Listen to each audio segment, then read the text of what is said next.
Bonsoir à tous et bienvenue dans ce nouvel épisode de Photantique. Pour ce soir, je vais vous parler des logiciels d'assemblage d'images. Cette fois-ci, donc la réalisation des tours à partir des photos que nous avons assemblées la semaine dernière avec les logiciels de 360 degrés. Cette fois-ci, nous allons parler donc de Panotour, Panotour Pro, Panotour VR, Panoweaver ainsi que Panovisu. Et donc à tout de suite pour commencer le test de Panotour Pro.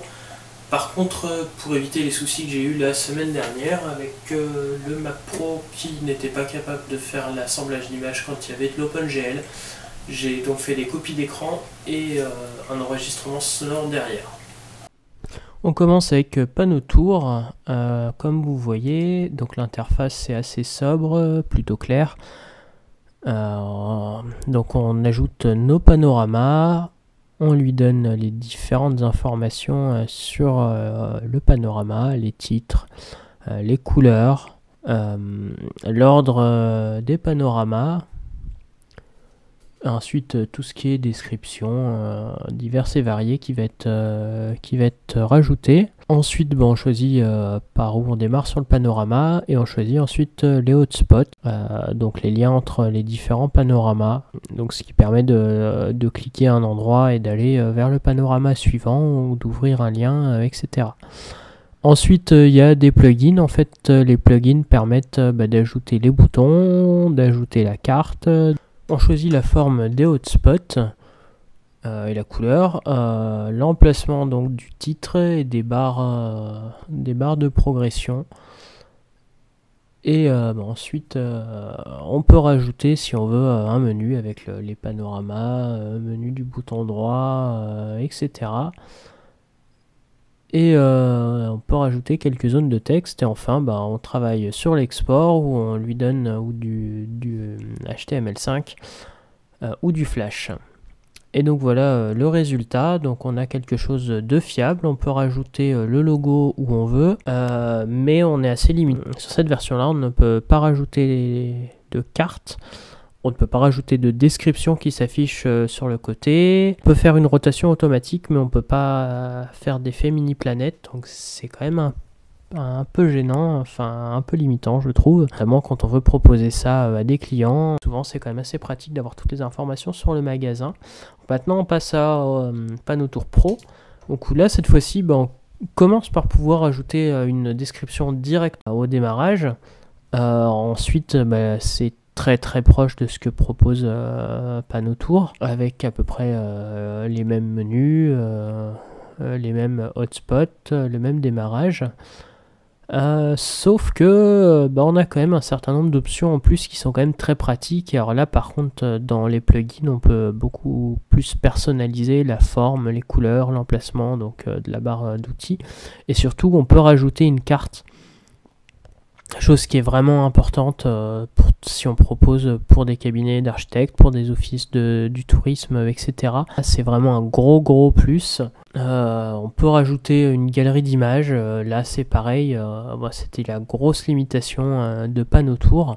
Et là je vois qu'on peut le faire. Et donc chose que je vous ai pas montré ici. Mais on peut aussi avoir une version qui gère tout ce qui est lunettes 3D, ce que ne propose pas Panotour. Et normal. Ce que j'ai pas fait ici, c'est qu'on peut aussi rajouter un live panneau, c'est-à-dire on peut rajouter une vidéo dans le panorama, donc ça par contre c'est en option.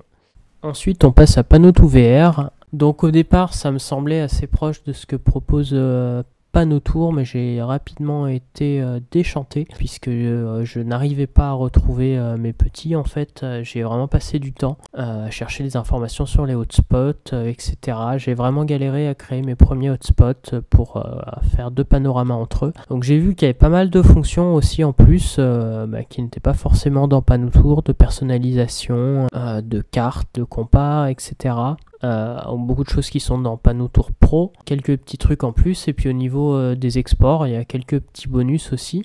On peut toujours sortir donc du QuickTime VR, on peut sortir une animation. Alors ça j'ai pas trop bien compris comment la faire, puisque j'espérais pouvoir faire une vidéo. Bon, on peut quand même faire beaucoup de choses apparemment. Malheureusement, le résultat n'a pas été à la hauteur, tout simplement parce que j'y ai passé 1h30 et je n'ai pas retrouvé mes petits face à Panotour. L'interface était vraiment déroutante. Alors, par contre, on arrive vraiment à une sortie vraiment fluide. Donc ça, je pense que c'est égal à Panotour Pro. Apparemment, il ne propose pas de Live Pano. Par contre, c'est quand même moins cher.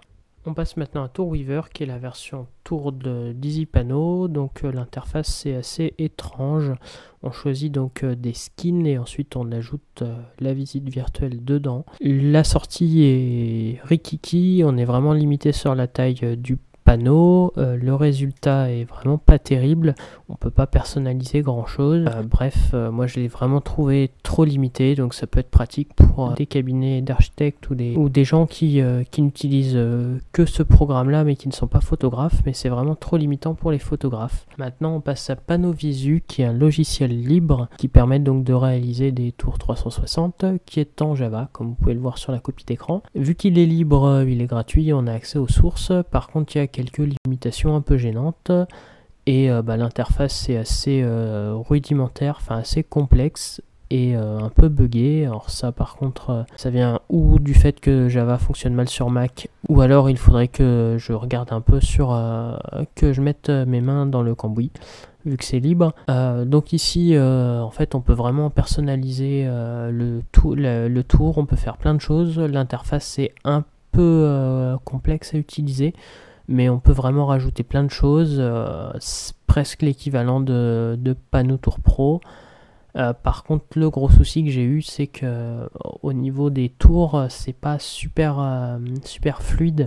J'ai quand même une grosse machine et les tours que sortait celui-là me faisaient des trucs assez lents, en sachant que c'était super fluide sur Panotour VR ou Panotour. Donc je pense que la sortie n'est pas aussi fluide qu'avec KRPano, qui est vraiment bien optimisé au niveau WebGL. Donc au niveau du résultat, au niveau Panotour Pro, pour moi Panotour est vraiment trop limité.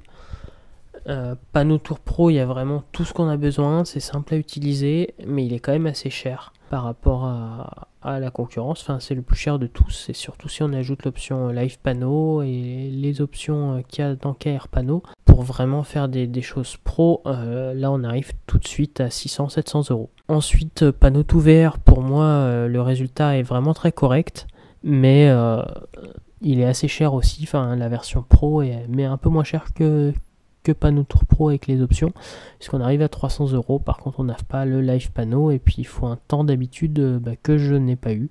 Pour ce qui est d'EasyPano, pour moi c'est vraiment réservé aux agences immobilières ou à des personnes qui font ça en plus, mais pas un photographe pro.